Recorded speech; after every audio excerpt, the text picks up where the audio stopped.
Death is the one event every human shares, yet no one has ever come back with proof of what truly happens.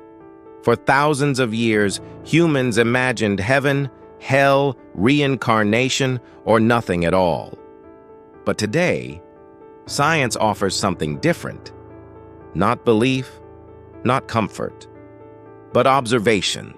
This is what happens after death, according to science, that begins quietly. The heart beats for the last time. Blood stops moving. Oxygen stops flowing. Within seconds, the brain senses something is wrong. Neurons, which need oxygen every moment, begin to fail. Electrical signals slow, thought fragments collapse. Vision narrows, hearing fades, time distorts. This is not unconsciousness yet. This is the brain entering crisis mode.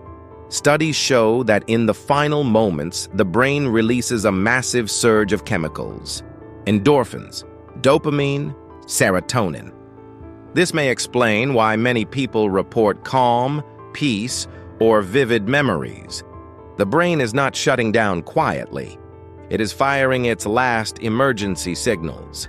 About 30 seconds after the heart stops, brain activity becomes chaotic. Different regions activate at once: memory centers, emotion centers, visual imagination. Your life does not flash before your eyes, but fragments appear. Faces, moments, feelings. Then something strange happens. In several recorded cases, EEG monitors show a sudden burst of gamma waves. The same waves linked to consciousness, awareness, and dreaming. For a brief moment, the dying brain may be more active than it ever was in life. Then, oxygen runs out. Without oxygen, neurons cannot survive. They stop communicating. One by one, connections fail. After about 2 minutes, consciousness fades. Not suddenly, but like a signal losing strength. There is no switch, no moment labeled death, just silence. But the brain does not die immediately. Cells begin to shut down in layers. The most complex parts, personality, reasoning, identity, go first. The deeper systems survive longer. The brainstem continues basic functions, reflexes, automatic responses. After 5 minutes, irreversible damage begins. Memories are not erased, they are inaccessible. You are no longer experiencing anything, no darkness, no time, and no awareness. From your perspective, there is no after. Now, the body takes over. Cells deprived of oxygen switch to emergency metabolism. They produce acid. Structures break down. Within hours, enzymes begin digesting the body from the inside. This is called autolysis. Rigor mortis sets in. Muscles stiffen. Chemical balances collapse. Bacteria in the gut, once controlled, spread freely. Decomposition begins. This is not decay. It is recycling. Atoms do not disappear. They rearrange. Carbon returns to the soil. Nitrogen enters the air. Calcium remains in bones. Iron from your blood returns to the earth. Every atom in your body has existed before. Inside stars, inside oceans, inside other living things. And now, they move on again. But what about consciousness? Science defines consciousness as an emergent process, a pattern created by neurons firing together. When the brain stops, the pattern dissolves, like a flame without fuel. There is no evidence of awareness continuing beyond brain function. No signals, no data, no measurable experience. Not heaven and not hell, not dreaming, not darkness, nothing. But this nothing is not something you experience, because experience requires a brain. From your point of view, there is no waiting, no boredom, no loneliness. The last moment stretches infinitely, then stops, yet something remains, your influence, the energy you released into the world. the changes you caused in other brains, the memories stored in others. Neuroscience shows that every interaction reshapes neural pathways. You permanently alter the minds of people you meet. In physics, energy cannot be destroyed, only transformed. Your body's energy disperses as heat, as motion, as chemical reactions.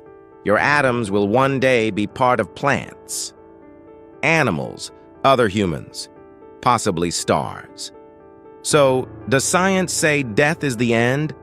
Of experience? Yes. Of existence? No.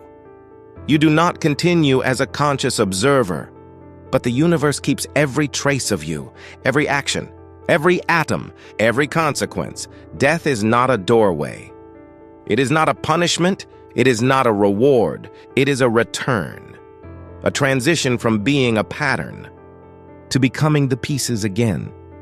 And in that sense, you never truly disappear, you simply stop being you.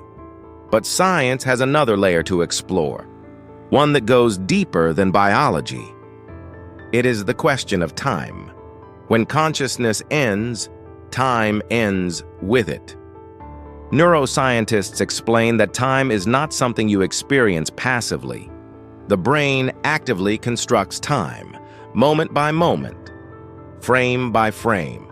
Without neurons measuring change, time has no meaning. This means that after death, there is no later, no waiting, no next moment. From the final instant of awareness, the universe does not continue for you. It stops. To an outside observer, billions of years may pass. Stars will be born. Galaxies will collide. The universe may even die. But from your perspective, none of that happens. The last conscious moment becomes infinite. This is not eternity. It is absence. Now consider identity. Science shows that the self is not a single thing. It is a collection of processes, memory, emotion, prediction, narrative. Your brain constantly tells itself a story. This is me. I exist. I continue. But when the brain shuts down, the story ends. There is no reader left. This is why the idea of experiencing nothing is misleading. Nothing cannot be experienced. Experience requires a system to experience it. Death is not darkness. Darkness is still something. Death is the end of something, but not everything. Your atoms still obey the laws of physics. Your energy still moves. Your impact continues forward in time. Every word you spoke changed air pressure. Every action altered probability. Every decision nudged the future in a different direction. Physics does not forget. Even at the smallest scale, information is conserved. Quantum theory suggests that the universe keeps records, even when patterns collapse. Your body was once part of a star. The calcium in your bones, the iron in your blood, the oxygen in your lungs, all forged billions of years ago. When you die, those materials do not vanish. They return to circulation. In time, your atoms may become part of another brain, another consciousness, another story. Not you, but connected. This is not rebirth. It is continuity without memory. Now consider this. If consciousness ends instantly from your perspective, then subjectively, the moment before death is the final moment forever. This may explain why many people report peace near death. The brain, sensing collapse, releases calming chemicals. Fear dissolves, boundaries blur. The brain is not preparing for another world. It is preparing to stop. And yet, evolution shaped this process to be gentle. Pain is not useful at the end. Fear serves no function. The system powers down. Death, biologically, is not punishment. It is shut down. Now zoom out further. On a cosmic scale, death is normal. Stars die, planets die. Galaxies collide and dissolve. Nothing in the universe is permanent. Life is not special because it lasts. It is special because it happens at all. From a scientific perspective, consciousness is rare, complex, fragile. The universe was silent for billions of years before brains existed, and it will likely be silent again. But for a brief moment, matter learned to observe itself. That is what you were. A temporary window through which the universe looked back at itself. When that window closes, the universe does not lose anything. But it also does not gain another one easily. So what happens after death according to science? No tunnel, no judgment, no awareness, and no pain, no reward, just the end of experience and the continuation of everything else. Death is not something you enter. It is something that happens to life. And when it happens, there is nothing left to fear, because fear also requires a mind. You were here, and now the universe moves on.